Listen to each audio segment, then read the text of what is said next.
panelists and attendees. Francisco, Yelto, I can see that you only messaged all panelists. So we want everyone just to see these comments coming in.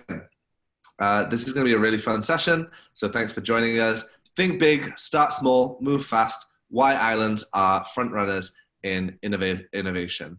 Brought to you by 360 Degrees of Innovation, Island Impact, and Island Innovation. We will be going over some of the trends, some of the different things happening on islands around the world. I know we have a mixture of people from islands and people who are maybe new to this topic but have a background in circular economy. So it would be great just to share both of those and bring these two worlds together to see what we can accomplish between us. I would, I'll just move over to the next slide. So my name is James Ellsmoor. I'll be the moderator for today, just to guide the conversation. I am the director of Island Innovation. We're an international organization that works with various different organizations from government, NGO, private sector, and brings them together really to stimulate conversations around innovation, entrepreneurship, and development for island communities. We are proudly joining this today and hosted by the Spin Up Innovation Summit, which is hosting a variety of sessions throughout the week looking at circular economy. So thank you very much to our host, Spin Up Innovation Summit.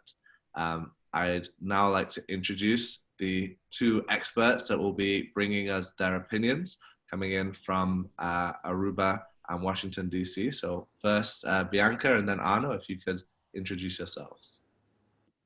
Hi, good morning all. Good afternoon for some, maybe even looking at all the messages in the chat. Yes, my name is Bianca Peters. I am the former senior advisor to the Prime Minister on Aruba on innovation and sustainable development, and now co-founder of 360 Degrees of Innovation and Island Impact. And what we do is we share the knowledge that we gained on Aruba on sustainable development and innovation with islands across the world. Also a proud member of the UN Local 2030 Network Steering Committee. Yes, and hi everyone. Great to be here and to see people joining us from around the world, from islands and non-islands. So great to see. My name is Arno Boersma, and I am the founding partner of a social enterprise called Island Impact. And we basically focus on sustainable development projects for and on island.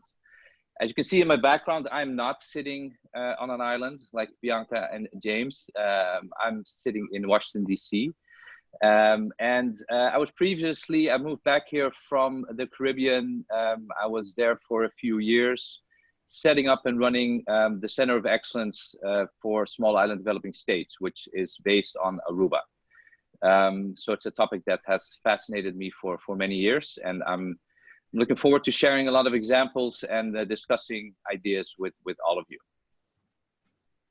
Great, thanks. Thank you both for bringing this together. Looking forward to your insights on the topic. So just so you have a brief structure of how we'll be running things today. Firstly, we're going to have a brief introduction to islands and what is special and interesting about islands. We'll ask you for your inputs. So we're not going to actually use the poll function. We'll just ask you to input those in the chat. Run through some island trends and some of our opinions on the 10 trends that we see happening on islands around the world. And then move on to a Q&A where we'll ask for your opinions and questions. And feel free to drop your questions into the Q&A box throughout the chat as we go through, throughout the conversation rather. Make sure you distinguish the chat box and the Q&A box just to make it easier. So if you have a question, use the Q&A box, and for any other comments, feel free to use the chat. And what I'm really interested about in this conversation today is that for me, the islands around the world have so many commonalities that bring them together. Doesn't matter, we have Orkney, we have St. Lucia, we have Aruba joining us today. And we're going to see some themes that bring all of these islands together, even if on a cold and windy day today, Orkney might seem a long way from those of us joining in the Caribbean. So over to you, Bianca, to give the introduction. Yeah, thank you so much, James. The world of islands. Yes, as you can see, you see some blue dots on the world map. These are actually the 38 SIDS, sustainable small island developing states. And these are the islands that were recognized by the UN in 1992. And besides the 38 SIDS, there are also 20 associate members, which I'm not sure actually if they are also on the map, Arno? Nope. Nope, no. So these are only the 38 ones that you see over here.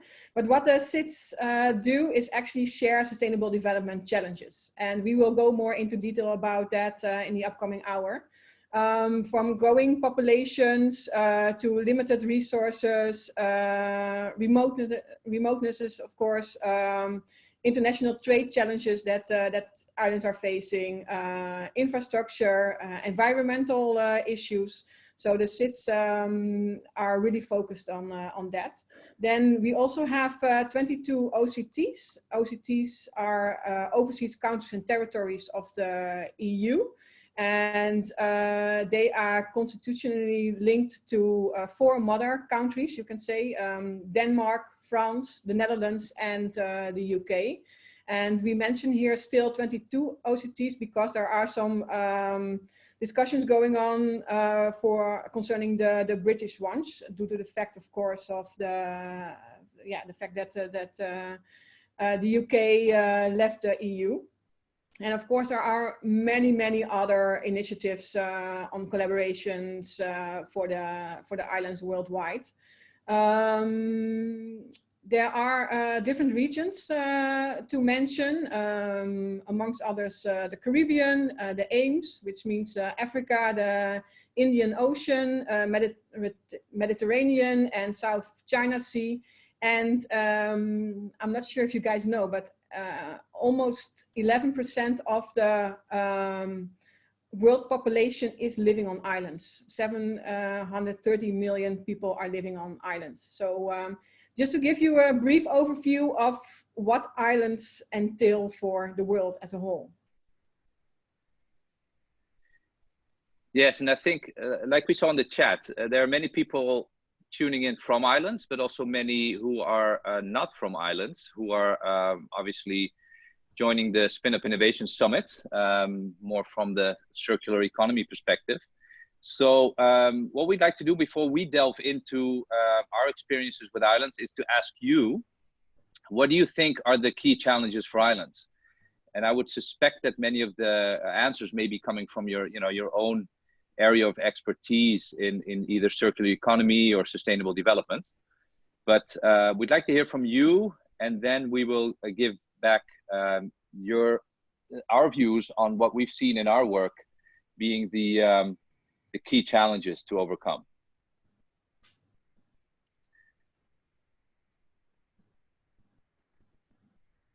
So I'm looking at the chat coming in, challenges. I see a lot of economic aspects, especially now with COVID. Of course, some economies are basically dormant. I see waste management as an issue, dependency on a single sector like tourism, lack of access to resources. I think there are a lot of island experts actually in the chat if I look at this list. Reliance on tourism, waste and agriculture, yes, definitely big challenges. Brain drain, indeed. Reliable logistic chains.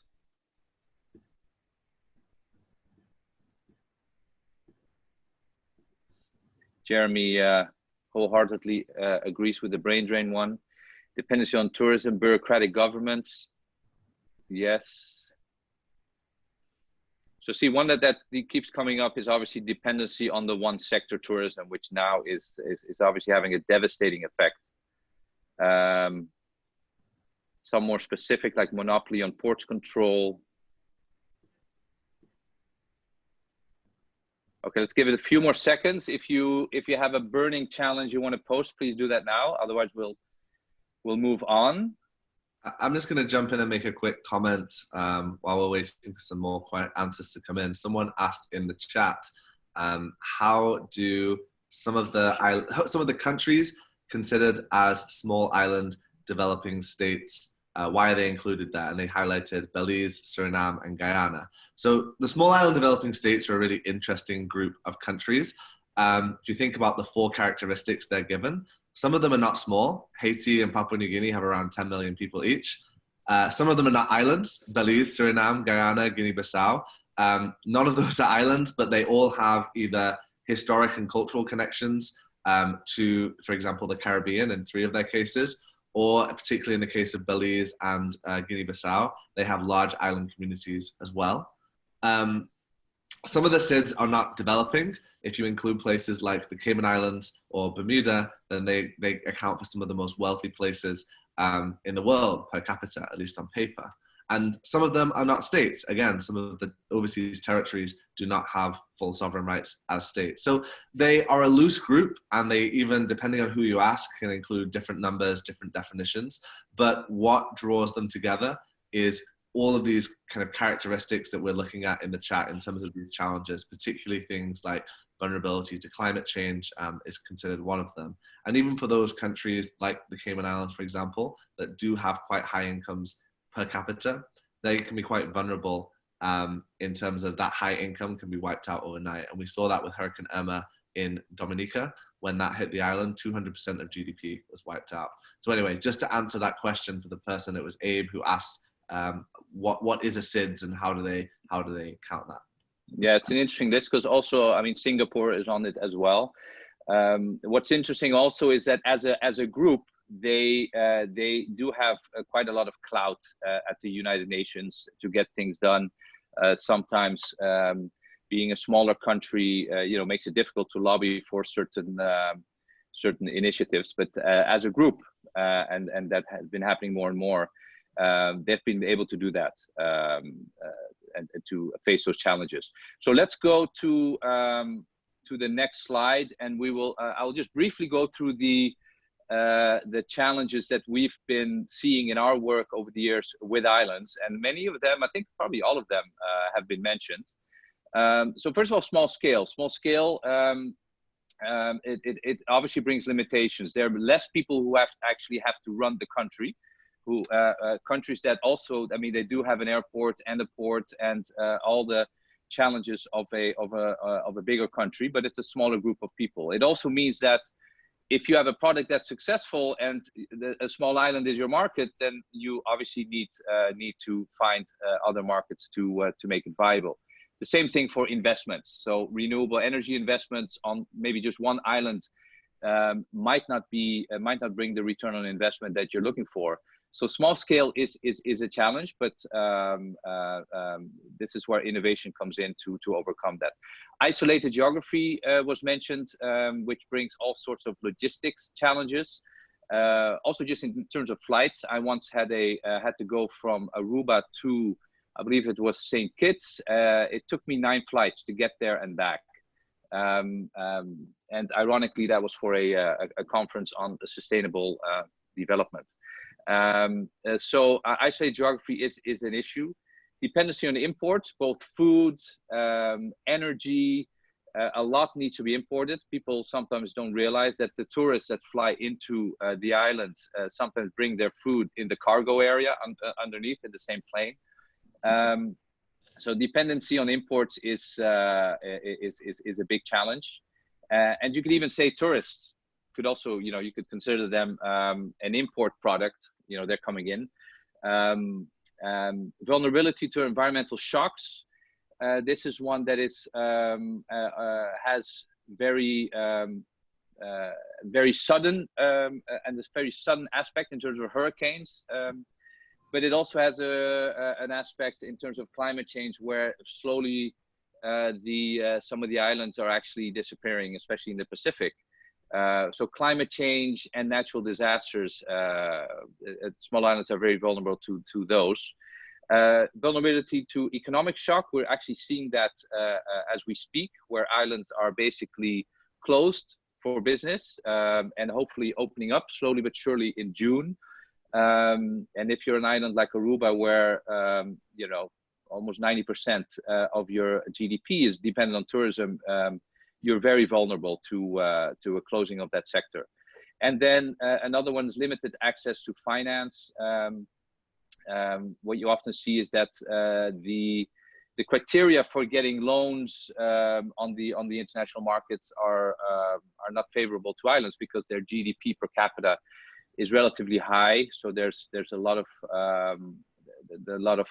arguments for making that dependent on the vulnerability as opposed to GDP per capita. So I think many of these were mentioned just now, and as you see in this article by Daphne on the right in Forbes, tourism being the most important sector is really, that being closed is really hitting the islands quite hard. So these are the challenges, but we're obviously tuning in today to look at opportunities and to be able to think big, start small, and move fast on innovation. So let's also look at the opportunities based on the trends that we're seeing. And so let's first hear from you. What do you think are the key opportunities for islands? And then we'll go into some of the key trends we see that could link to these opportunities. Yeah, so please write in the chat any opportunities that you think. Obviously, in some ways, these can be the reverse of challenges that have come up already. So it was really interesting just to see those. And I think, you know, a lot of people focused on the dependency on tourism in those comments, but dependency is much broader than that. Dependency on imports, particularly on diesel for energy generation in many cases. Dependency on imported food in a lot of places. So let's just see the comments coming up. Remember to type all panelists and attendees so everyone can see them. Rooney says blockchain, fintech, access to capital for all is an opportunity. Abe added universal basic income, flushing out. He says flushing out the inefficiency of government, which is an opinion. Mandy said the ability to optimize renewables, sun, wind, water, waves. I know we've talked about this, Mandy. I think the renewables is obviously a huge opportunity for most islands. Rooney said trade and services and that they can export to the whole world. I think obviously the internet has been a game changer for islands. The fact that we can all link into each other, and really a lot of the work that me, Bianca, and Arno do is based on using these digital bridges to connect islands and have these kind of conversations. And that can include exporting services that wouldn't have been possible before. Jeremy adds digitalization, digital services, exports. Alan said, showing tourists the impact of plastic pollution and using tourists to help change this. Dragos said, smart, cheap, disruptive infrastructure, i.e. solar energy and drone delivery. Some other people, Mandy added agriculture, loads of comments, this is great. Virtual networks, small islands can move quickly. That's definitely something that we want to come on to, the opportunity. Bianca's nodding her head, she's excited at that comment. So yeah, lots of really good comments here.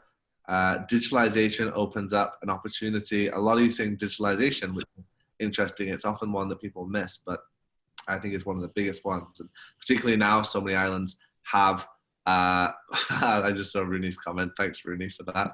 Wondered why Arno was laughing. Yeah, digitalization, sustainable ecotourism, digital currency. Don't worry, I'm nearly done. Unless you all keep adding more. High unemployment rates. I would say that's obviously one of the challenges that came in before, particularly now on those islands. It's interesting when you compare those islands that really depended on tourism. Others like Trinidad and Tobago are quite different. That didn't have much of a tourism industry. Might escape the worst in some areas. Blue economy, decentralization, blockchain. Okay, a lot of comments around circular economy, digitalization, and the finance industry. Blue economy, agriculture. These are all really good inputs. Everyone will definitely come to these, and feel free to add some more questions in the Q&A. as we're going on, and we'll come to those at the end. So back to Arno for the trends that you've identified that bring all islands together. Yes, thank you. And and I've been hearing this quote about 5 times a day, that every crisis brings opportunity. But it is true. So what we've done is there's so much discussions going on, so many chat groups about between people on islands or working for islands, and so many good ideas being floated around, that we said, okay, let's see if we can kind of summarize those into 10 trends that we can see. Trends that may be either new, or trends that are now accelerated because of the COVID crisis. But one common denominator is that a lot of people, a lot of stakeholders working on or for islands are trying to figure out, so what does the future look like, and how can we repair things that need a repair before, and improve things that we want better going forward. So we drew up a list of 10, which pretty recently, which is somewhat drafty. So it's also a way, food for thought for feeding this discussion.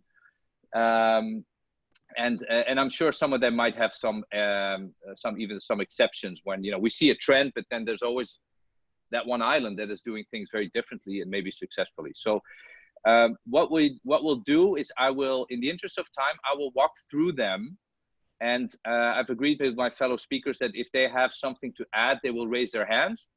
And I will hopefully see it and stop talking. And then, because I'm sure everyone is most interested in examples, in practical examples that are happening on the ground on islands. And I'd also like to ask people, if you have examples, please do post them in the Q&A, so we can also use those to illustrate some of these trends. Okay, so let's go through the 10 trends, and then we'll open it up for discussion and Q&A with everyone. So the first trend, James. So the first one we call the Back to the Future trend, and it has to do with islands tapping back into their indigenous knowledge of various things that they may have forgotten or need to kind of reapply. And this goes, this can be in terms of fishing, agriculture, but also in very practical things. An example that struck me was when I visited St. Martin soon after the Hurricane Irma a few years ago, and I saw some of these very old houses, I don't know, 100 years old maybe, which were still standing. And then I saw houses that were built 3 years ago that were basically gone. And it's just a very simple example of sometimes we've forgotten, the knowledge that actually helped the islands survive and thrive over the years, and thinking that we were doing it better, but actually we're not. So tapping back into the indigenous knowledge is a huge opportunity, and we're seeing more and more examples of organizations doing that on islands. I see no hands, so I will move on to the second one. Second trend we called "We Got This," and this has to do with self-sufficiency of islands. As I mentioned in the challenges, a lot of times, be it food, be it energy, but a lot of the food and energy is imported, and what we're seeing now is a huge resurgence of islands trying to figure out how to be self-sufficient and less dependent on factors from the outside. And so if anything, it's maybe a silver lining to this COVID crisis, is that thought process is happening. This is an example of an article where Jamaica was looking at what to do with their local food produce that was usually going to tourists. But now they were looking at local destinations, and actually that the local population had to actually start to appreciate things that the tourists liked, but they weren't necessarily used to. So this is a trend we see about self-sufficiently happening across islands. Bianca. Yes. Now, what I can add to this, indeed, you see that this happening right now. And a very simple example is my partner has a hydroponics farm on Aruba. We have it already for a couple of years, and we grew actually a couple of thousand crops a week for hotels and restaurants on the island. Now, due to the Corona crisis, we cannot deliver any lettuce anymore to the hotels and restaurants, or almost any lettuce. We do see, though, a big increase in from questions from people living on the island for eating our lettuce. But what we also see is the fact that other islands are very interested now in the concept of hydroponics and aquaponics. So they reach out to us and say, like, hey, guys, you have done this already on the island. Can we also do it on our island? And what you see is that collaboration, and this is why I like we got this, because it is about collaboration eventually, and sharing knowledge in order to create that change that we all would like to see. And this comes again from the perspective of think big. Okay, what can we all do? Start small, just start testing the research and development behind hydroponics on islands, and move fast. You can scale it once you know exactly what you need to do. So this is a very concrete example of what you can do with this. And maybe in terms of moving fast, Bianca and her partner was obviously sitting with thousands of crops of lettuce, which could go nowhere. They actually turned it into soup for the food banks on Aruba, right? Yes, correct. Yeah, that's what we did. I saw a hand up from Rooney. You want to address questions now, or shall we go through the trends? I don't see any questions from him here. So I would saw a hand to continue. Yeah. Maybe you have to go to the restroom. Questions at the end, I think, is easier. Yeah. Okay, that's it. Then that next trend, number 3, we call True Blue. This is something that's been going on for quite a while already, which is called the blue economy, and leveraging the opportunity of the oceans. And this is also something that we now see from both the opportunity side happening there, where islands are more and more realizing that tourism does depend on the ocean and clean oceans, and also from the threat side, by which I mean fighting the plastic pollution and making sure that there are single-use plastic bans and also local regulation, and so this really also taps into the circularity and the idea of a circular economy. I personally, and actually with Bianca, we're now part of a consortium called CAP, Commitment Accelerator for Plastic Pollution, where we are looking at how to actually make commitments more effective to fight plastic pollution going into the ocean. There are many commitments, but sometimes the challenge is making sure that they actually happen and deliver impact. And so that's something we are now involved in with some islands around the world. Bianca, I saw your hand up. Yeah, what I would like to add here is I think a great example of one of the islands that's really focused on this, Bonaire, with a blue destination. You can go to their website bluedestination.com to get more insights. I'm actually working for the government of Bonaire on innovation and sustainable development on this. And what Bonaire does really, really cool, I think, is the fact that they combine the economy together with the culture and nature of the island. So they really look into all three in order to see, okay, how can we move forward in the best way? And they call it the Bonaire, the first blue destination in the world. And yes, James. Yeah, I think the blue economy is a really exciting prospect for a lot of islands. And obviously, instead of small island developing states, we often hear this term, the large ocean states, and how we embrace that. because obviously there is such a big resource there, which I think in the past has just been limited to selling off the fisheries to foreign fisheries and not really using that to build the local economy. And another example that I really like is the Seychelles, where they protected huge areas of their water. There's also Palau as well, which declared all of its waters shark-free fishing zone. So there's a couple of really good examples out there of islands that are looking at the oceans as an asset, as opposed to just something to exploit for short-term gain. Yeah, you see the whole notion of blue economy also starting to become part of the fabric of also governments. You know, ministers who actually have blue economy in their titles. So it's a trend that's you know, increasing across islands and bringing a lot of different opportunities. The next trend, James,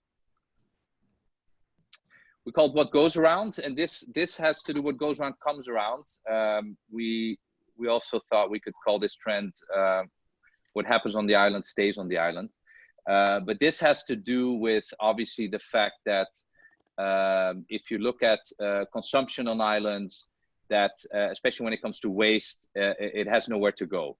So what we're seeing is that many islands have now kind of accelerated the thought of circularity, especially as they are trying to reinvent their economies to make sure that it's circular. Something that was already going on before, but now is definitely getting an extra boost. And there are some great examples. So when I lived on Aruba, there was one lab, Brenchi's lab, and they really pushed for collecting plastic trash. I actually paid them for every, you know, by weight for the plastic trash that I brought them. They would turn it into products. When I was at the UN Center, we used to give out certain awards, and those awards were actually made by them from recycled products. So they were very creative, and now also very much part of the thinking of how to bring circularity to the islands. Yeah, so that's a huge trend, especially on islands where it's kind of a closed geographical area. Circularity makes a lot of sense. Also because the consequences, take for example plastic, the consequences of the bad behavior are very real. You actually see the plastic, you know, in the ocean. I see no hands up. Then we'll go to the next trend. We have called "It Takes an Island."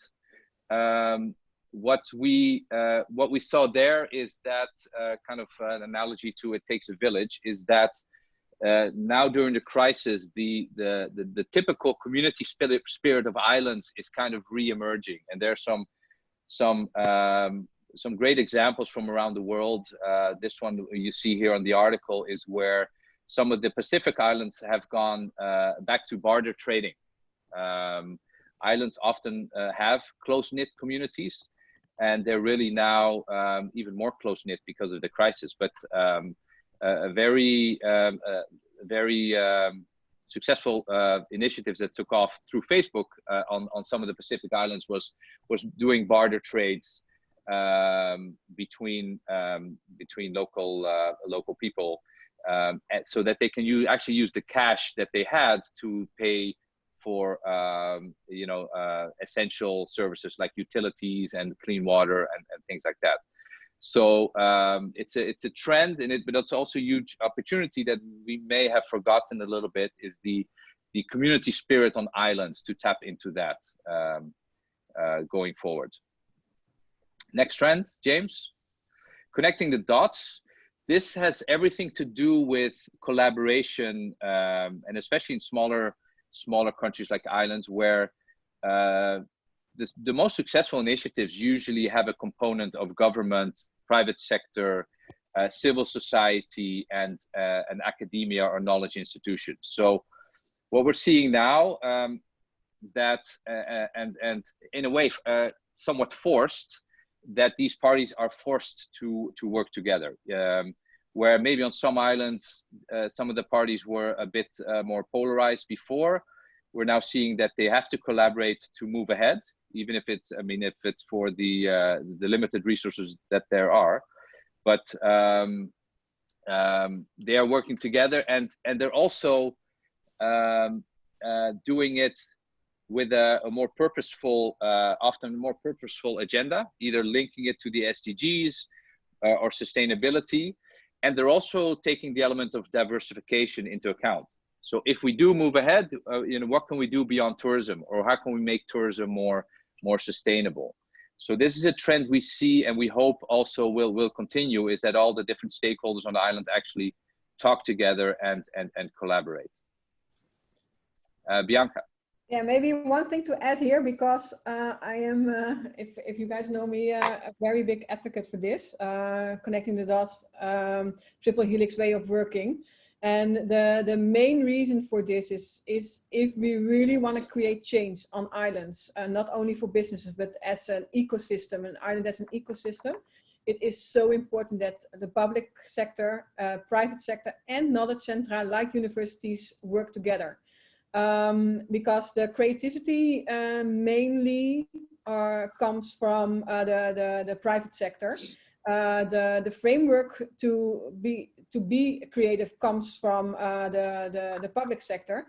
But what is very interesting, if you include universities or educational system, is the fact that they can monitor what is happening. And I think it was Rooney in the chat also mentioned, like, you know, data, resources, and good decision making. All of that can only be if we really start connecting the dots and really start collaborating with each other. So and that actually goes for all islands. And I would really mention this as a critical success factor in order to create real change. We need to collaborate with each other. Yeah, and I think an interesting example, Bianca and I worked on in St. Maarten after the Hurricane Irma devastated the island. We organized a Build Back Better week, and we did it bottom up. So we said, anyone with a good idea, we don't care from which organization you're from, but if you have a good idea to help build back better the island, then join us. And it was a huge success. We had about 200 people from the Triple Helix organizations come up with great ideas that were mostly sustainable and brought diversification. So if you're interested in that, you can, if you Google Build Back Better Week St. Maarten, you'll probably find some interesting documents on how we did that hackathon with all these different stakeholders. James. Yeah, a dive in the ocean. So this is a trend that we see more and more in, especially now that people have to stay at home, is to enjoying the simple things in life. And maybe people were shocked at first with little to do, sitting at home and a cup of coffee, but more and more we're seeing that people actually are enjoying that. And the trend here is that what better place to really enjoy nature and the simple things in life, maybe not, you know, an hour-long commute, than on islands. So this is something that also links to one of the next trends, is that islands can definitely offer you know, the joys of island life, and it's a huge opportunity if that islands can tap into, because a lot of people, maybe, you know, in busier metropolises can they will be looking for, you know, call it reverse urbanization. They will actually looking to move out of the city, since they now know what it is like to have this more simple, quiet, peaceful experience. I just wanted to highlight that that's juxtaposed against latest news: driver caught over speed limit, police see rising speeders right above it, which is a interesting two directions that we're heading in under these new circumstances. Yeah, it's interesting because that was a changing feed. So I took a screenshot and I saw that. I thought, James, you were going to mention how you're now sitting on a farm with sheep walking around in the UK. In the background. So number 8 was mentioned before, when in terms of self-sufficiency, powered by nature, we call this trend.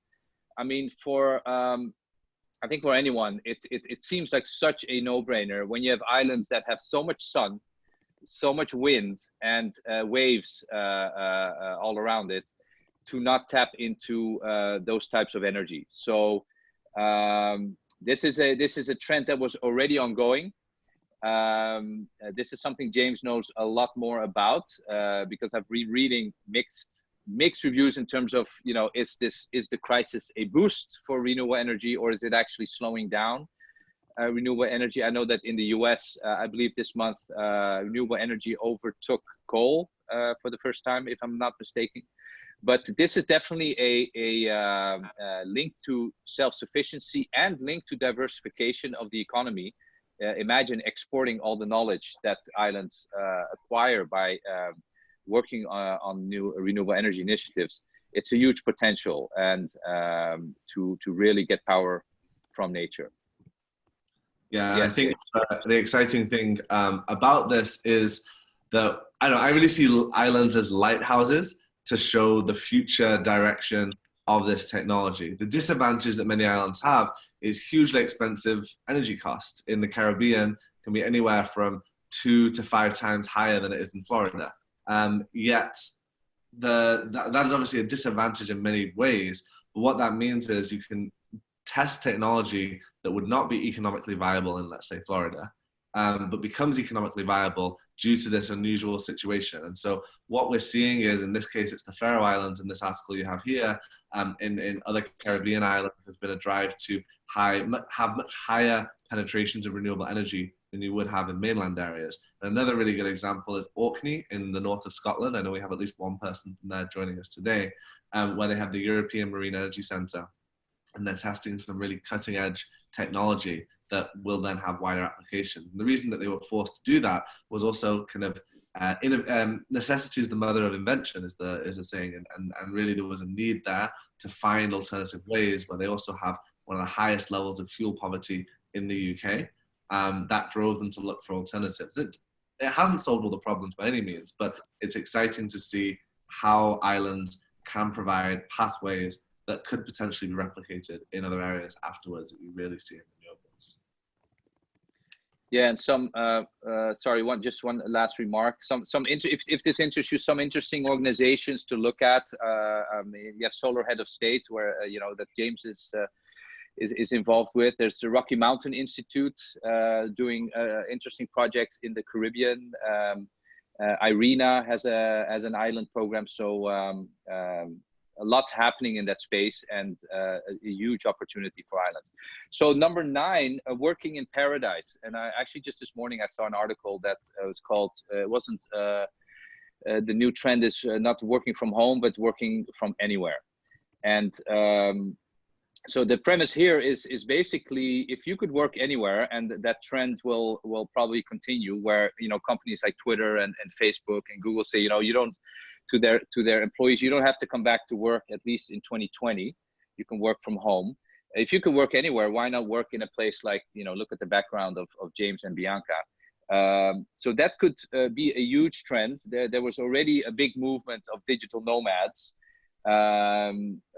people who were basically able to work anywhere. Now there's a huge group of remote workers.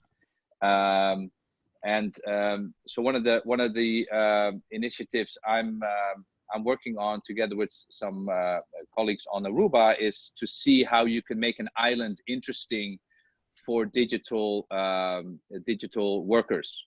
And it might be a perfect storm in the sense that you have a lot of people that can now work from anywhere. You have hotel occupancy rates, which are, you know, at 5, maybe even in a few months, 40% at max. So you have hotels that are available, who some of these corporations were already looking at turning lobbies into kind of flexible office spaces. So it's a huge opportunity for islands, we see, and we're looking at how that can be done. The biggest challenge may actually be regulation, you know, fiscal, visa type of things, but not impossible to overcome. So this is one where islands could tap into the fact that if you can work anywhere, why not on a beautiful island? This is what I chose. 8 years ago. Yes, but you're not really a nomad. You're still there. Well, yeah, I fell in love with the island and decided to stay. Right. The way this is being experienced in some of the Scottish islands is where there's a long history of depopulation as well. Not necessarily, I think in Aruba and Bonaire and Curacao, there's this idea that it could replace some of the traditional tourists, but in a lot of islands that have long suffered depopulation, there's now a movement of people returning to those because you can have the career that you want to without needing to leave. Whereas previously, if you wanted a job outside of very specific industries, then you had no choice but to leave. And if you have the benefits of a lower cost of living, bilingual education, beautiful scenery, outdoors, etc., there's why not? So a lot of young families are now looking at returning to the Scottish Islands as kind of an opposite to what was previously the depopulation trend. But maybe not a dive in the ocean there. No, and sorry, I didn't hear you, James. Oh, I just said dive in the ocean if you're afraid. Yeah, no, and what's interesting to that concept is that these people are not taking jobs from people on islands. They're actually working for, companies elsewhere. And in addition, if that concept if you can add a knowledge component to that concept where these digital nomads actually work with local entities to share knowledge about what they're doing, then it also has an element of capacity building locally. So the last trend we're seeing, or at least a characteristic that islands can definitely use to their advantage, is that islands typically have very open cultures, are very multicultural, very diverse. If you look at Aruba, there's probably 50, probably more nationalities. Arubans often speak 3-4 languages, very open to new ideas. And I think this is something that that might be underestimated, even by the islands themselves, but is a huge opportunity because not all countries are that way. And so if you could combine an open, diverse culture and together with a beautiful place to work, then that could bring huge opportunities as well. Those were the 10 trends. I think James, back to you. You're muted. I really like how you position those and brought that idea together of these trends. Obviously, there are exceptions, there are differences between different places, but I could see, bringing in examples from both the Caribbean and Scotland, you can see why these apply to islands around the world. And I've been following some of the comments in the chat. Firstly, thanks to Robert, Rooney, and Jeremy for all your nice words. Compliments always go down well. So I know there's been a lot of effort put into these slides and thinking of those trends. So appreciate that you found them useful.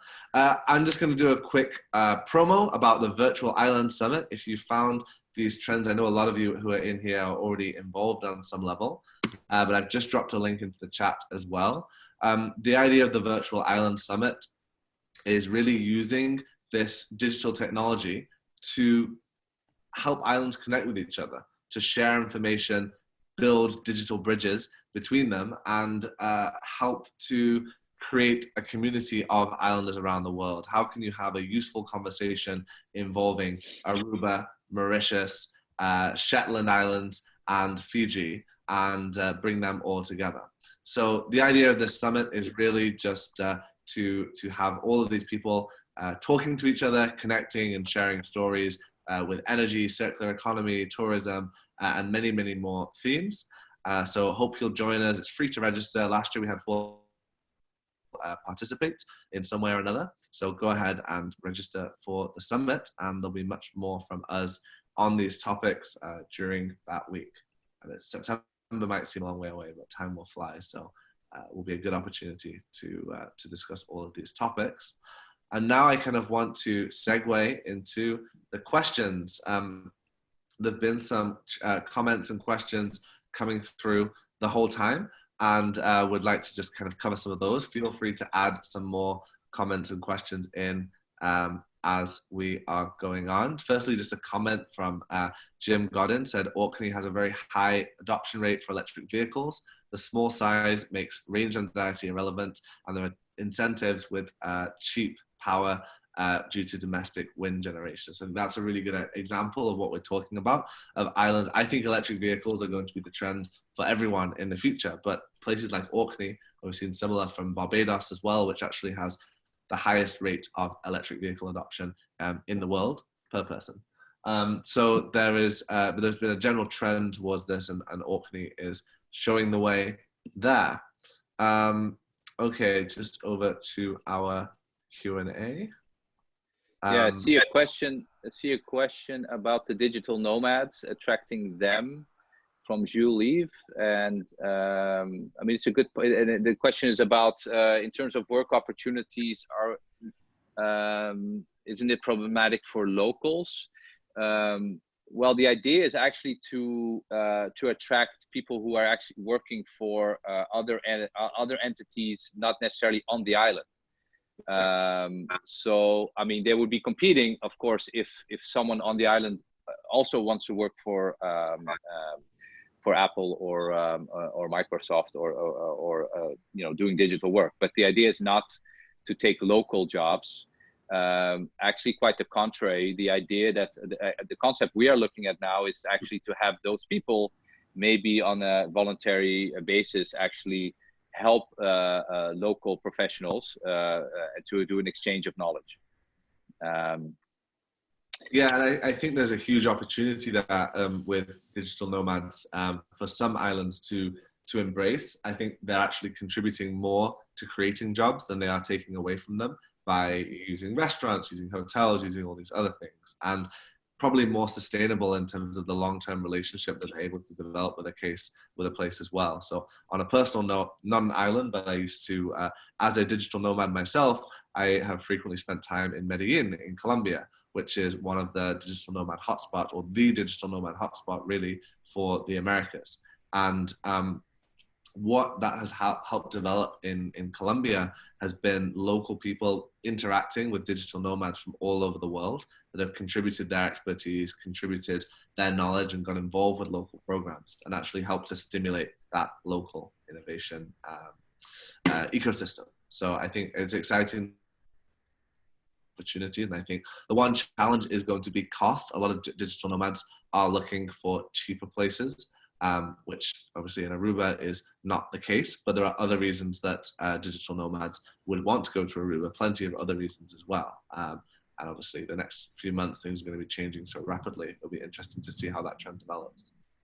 Yeah, I also see a question about what can other countries do to support island nations to recover from the current challenge. I think, well, one example I always really liked was, and that's not necessarily a country, but a large company, in this case, Schiphol Airport, who were testing something called Happy Flow on the airport of Aruba. So large global corporation, and then looking at a small island as a source of innovation, because it might be more manageable in terms of a smaller scale airport, and then testing it there, and then if it works, then to expand it to the rest of the world.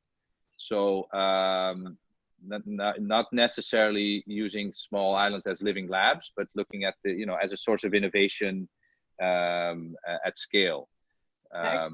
That can also be very interesting, not only for bigger companies to do their research and development on islands, but also for startups that are in phase 1, phase 2, that are really looking for testing grounds in the real world.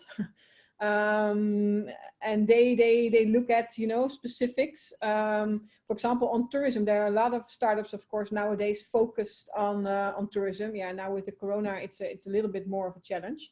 But looking at digital nomads and startups, Aruba also has a startup visa in place for startups to come to the island and to do their phase 2, phase 3 stages of their startup and test on the ground how it's working. So I would, suggest not only for bigger companies to do the research and development on islands, but also for startups. And I think there's a very interesting connection between them, because startups can also help local established companies to think outside of the box. One of the biggest challenges that we see now on islands is the limitations, of course, and we mentioned them already.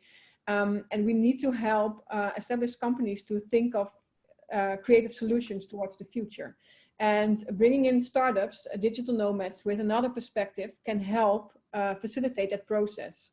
So the dynamics within the ecosystem of a startup ecosystem or ecosystem of islands and including digital nomads and startups makes totally sense for islands towards the future. And maybe one good question. Sorry, so there was a question specifically from that was the way it was framed was about Bianca exporting knowledge about hydroponics, but I want to broaden that question in terms of the knowledge economy and how islands can export their expertise, because often it's really difficult for islands that have got a specific set of expertise to find ways to keep that money. I mean, again, a good example of this is in the energy field, where successful islands include Orkney and include Samsø in Denmark, where they were able to establish institutions that are able to bring in people, host those people, and help with that. So any other examples or points that you'd like to add on that? Maybe Bianca first and then Arno. Well, yeah, I can maybe share my own experience, because I'm an example of that. The fact that I'm the co-founder of Island Impact as well as 360 Degrees of Innovation is because of the fact that we gain knowledge on Aruba on a lot of topics that are important for all islands. And I can share that now with a lot of islands worldwide due to the fact that we gain that knowledge. And of course, you need to do some searching, some island searching, some DNA island searching of, what can we all do and what do we bring at the table? What are our USPs and what kind of role do I have to play in that? But once you do that, you can create your own business case and look at, okay, what can I share with other islands across the world? And that can be done on many levels. All the challenges that were mentioned in the chat, I believe there are some fabulous people on the different islands living with a lot of knowledge that can be shared across islands for sure. So I would not only take it from a big perspective on, energy as a whole or primary sector as a whole. No, look at small examples. So think big, start small, look at your own business case. What can you share with the knowledge? What kind of expertise do you have? And move fast eventually. Yeah, and maybe to add, try to design that element into your project, into your initiative from the start. So don't, put up a bunch of, a lot of solar panels and then start thinking, hey, this works well, we should write a case study and we should start sharing that. No, try and do that thought process at the beginning, even to the point where it could be a revenue driver of having done that project. So that you do interesting projects in circular economy or sustainable development, but that the knowledge component is in there from the start and not as a kind of afterthought, because I see that happen a lot. And I mean, a good example of that I like to mention is the Bukuti Hotel on Aruba, who are not only one of the most sustainable hotels in the world, but throughout, they've always been very open to share knowledge. They have handbooks online. They explain exactly, very transparently, how they have done what they've done. And that's, for me, always a best practice to share. Because in addition, they're actually the most profitable with the highest occupancy rates. And at the moment, are suffering maybe a little bit less because they source so much locally.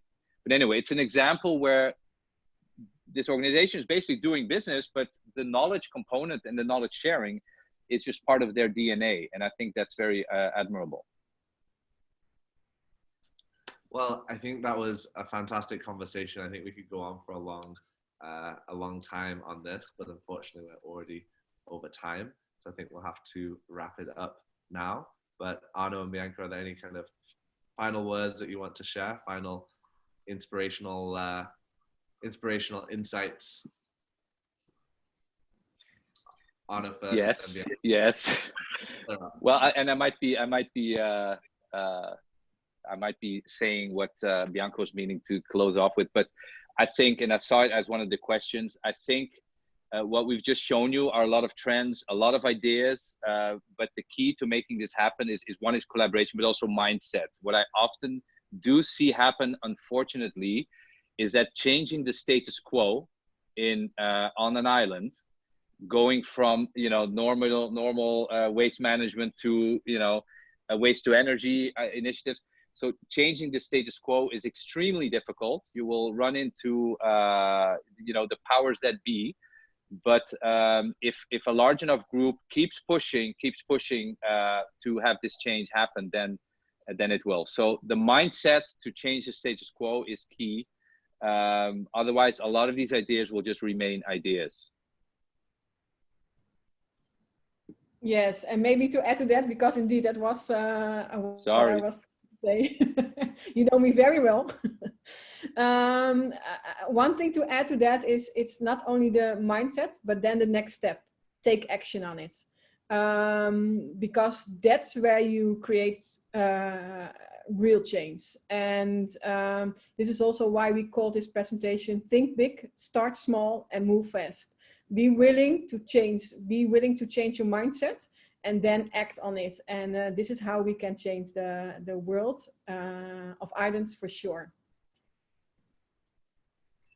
Some very nice notes to end on. I appreciate everyone in the chat for their great insights and comments. It seems like we have as many experts in the room as well. Just want to say thank you again to the organizers. Someone mentioned that we actually might be one of the last session. I'm not sure if that's true.